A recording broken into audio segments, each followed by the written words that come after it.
اعوذ باللہ من الشیطان الرجیم بسم اللہ الرحمن الرحیم ولما سکت فی ایدیہم ورعوا انہم قد ضلوا قالوا لئن لم یرحمنا ربنا ویغفر لنا لنکونن من الخاسرین۔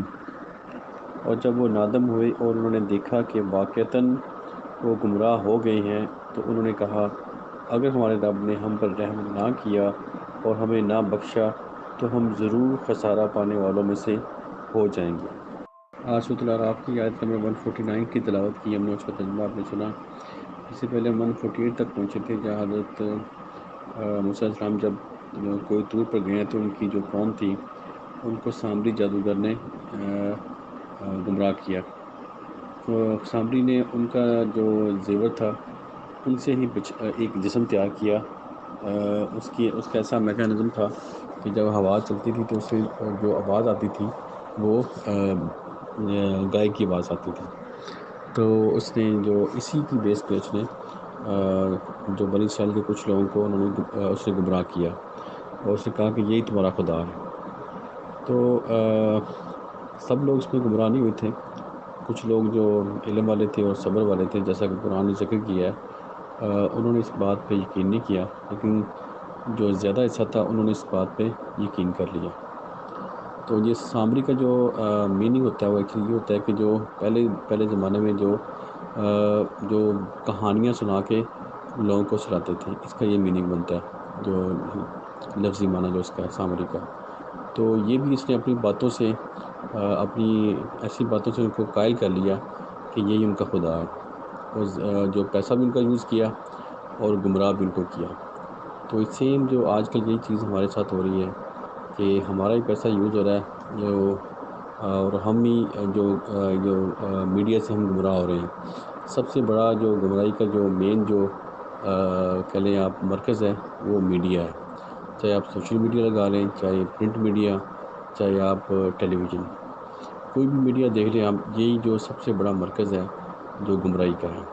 آپ پرنٹ میڈیا اگر نیوز دیکھ لیں تو وہ بھی لوگوں کو گمراہ کر رہے ہیں جھوٹی خبروں کے ساتھ، وہ لوگوں کا بیانیات چینج کر دیتے ہیں، اور اسی طرح جو ٹی وی پہ دکھایا جا رہا ہے، جو ڈفرینٹ ڈرامز کلے دکھائے جاتے ہیں، اس سے بھی لوگوں کا جو مائنڈ سیٹ ہے وہ چینج کیا جا رہا ہے۔ تو جب کنٹینیو آپ ایسی باتیں سنتے ہیں اور دیکھتے ہیں تو آپ کے جو لاشعور میں ساری یہ باتیں بیٹھ جاتی ہیں، اور جو ہم عمل کرتے ہیں وہ ہمارے لاشعور سے جو چیزیں ہمارے لاشعور میں بیٹھ جاتی ہیں اسی سے ہم اسی کی بیس پہ ہم اپنے عمل کرتے ہیں۔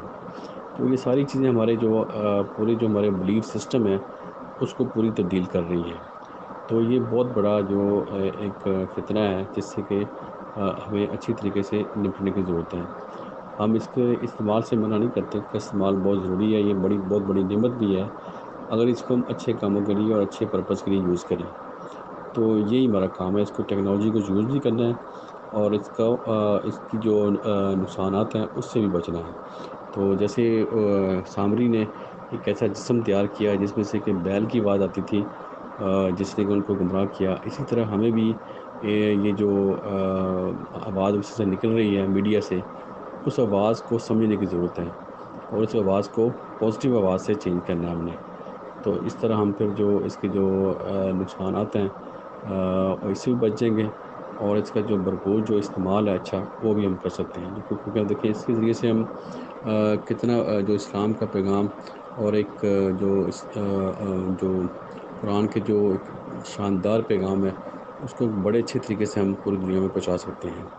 تو یہ ہمیں سمجھنے کی ضرورت ہے کہ یہی جو جیسے اس نے سامری نے کیا، یہی کام جو ہے جو شیطان آج بھی کر رہا ہے، جو کہ اس کا جو میڈیا کا اور اس کا جو سوشل میڈیا کا، جو موبائل کا، انٹرنیٹ کا جو بھی ہم سب جو یوز ہو رہا ہے اس کے غلط استعمال سے لوگوں کی ایک بہت بڑی تعداد کو گمراہ کیا جا رہا ہے۔ اس سے ہم نے خود بھی بچنا ہے اور اپنی آنے والی نسل کو بھی بچانا ہے۔ تو یہاں آیت نمبر 149 میں جب ان کو احساس ہوا کہ یہ ان سے غلط کام ہو گیا تو وہ اس پہ شرمندہ بھی ہوئے، جنہوں نے یہ کام کیا تھا وہ اس پہ شرمندہ بھی ہوئے۔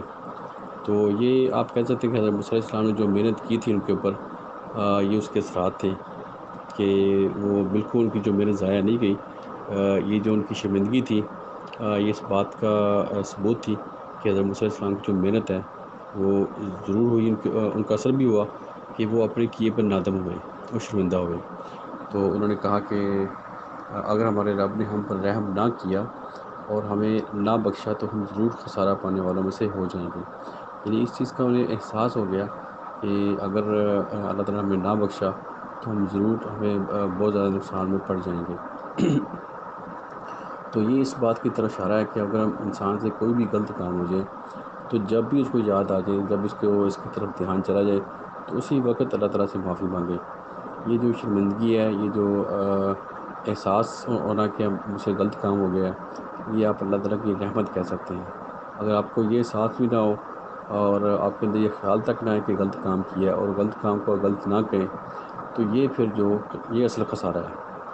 اس کے بعد پھر واپسی کا چانس نہیں ہے. آپ کو کہہ سکتے ہیں کہ یہ ایک طرح کی مہر لگ جاتی ہے. اس کو قرآن نے کہا کہ ان کے دلوں کو مہر لگا دی گئی. یہ وہی ہے، ان کی آنکھوں پہ پردہ ہے اور ان کی کانوں پہ جو بوجھ ہے جس کی وجہ سے وہ سن نہیں پاتے.